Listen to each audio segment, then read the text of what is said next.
Bon, la parole est maintenant à Monsieur Jean-Yves Lecomte pour le groupe socialiste et républicain. Merci, Monsieur le Président, Madame la Ministre, mes chers collègues. J'ai entendu, Madame la Ministre, vos paroles sur l'avantage compétitif que le RGPD apporte à nos entreprises. Je veux y croire. Hein. J'ai participé, je suis aussi préoccupé par la défense de nos données personnelles. Toutefois, nous devons aussi être méfiants, car en effet, un certain nombre, et je reviens de Chine et je constate que il est probable qu'un certain nombre d'innovations technologiques majeures, en particulier de progrès dans l'intelligence artificielle, se feront sur la base de données qui n'auront pas nécessairement été collectées avec nos principes éthiques. Il est aussi probable que ce type de pratiques conduise à apporter à un certain nombre de pays n'ayant pas nos préoccupations et nos valeurs démocratiques à des avantages technologiques qui peuvent être dangereux pour l'ensemble de toutes nos sociétés.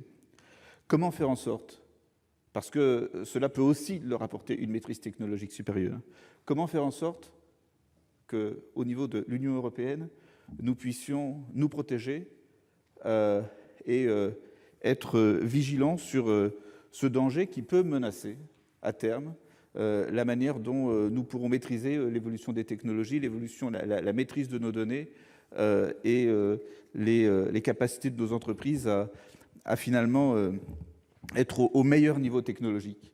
Nous ne pouvons pas, nous devons être préoccupés par les données personnelles, nous devons respecter le RGPD, mais nous ne pouvons pas accepter aussi que dans d'autres parties du monde, des entreprises puissent développer des technologies plus avancées ou risquent de développer des technologies plus avancées en n'ayant aucune préoccupation éthique, sans réagir. Et ça, c'est une préoccupation très, très importante. Voilà, Madame la Ministre. Madame la Ministre, vous avez la parole. Oui, merci, Monsieur le Président.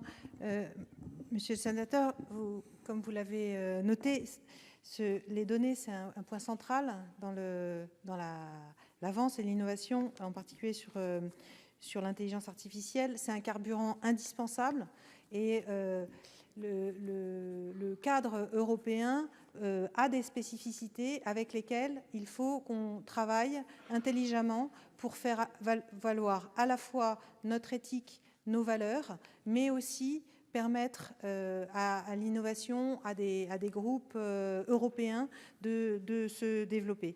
Et c'est un petit peu ce qui est recherché avec l'approche française qui a commencé à défricher le terrain, si je puis m'exprimer ainsi, qui est de faciliter l'accès pour des motifs de recherche et d'innovation dans 3 directions, du public vers le privé, du privé vers le public et entre acteurs privés.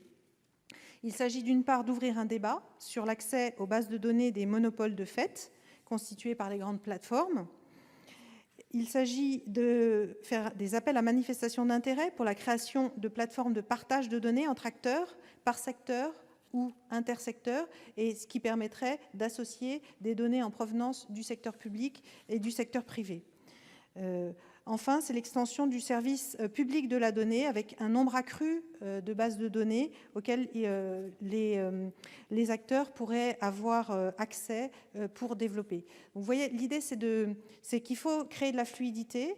Il ne faut pas qu'on contingente la donnée de façon excessive parce que ça va peser sur la capacité d'innovation des acteurs européens, mais il faut organiser, favoriser et encadrer ce partage de la donnée. Je vous remercie.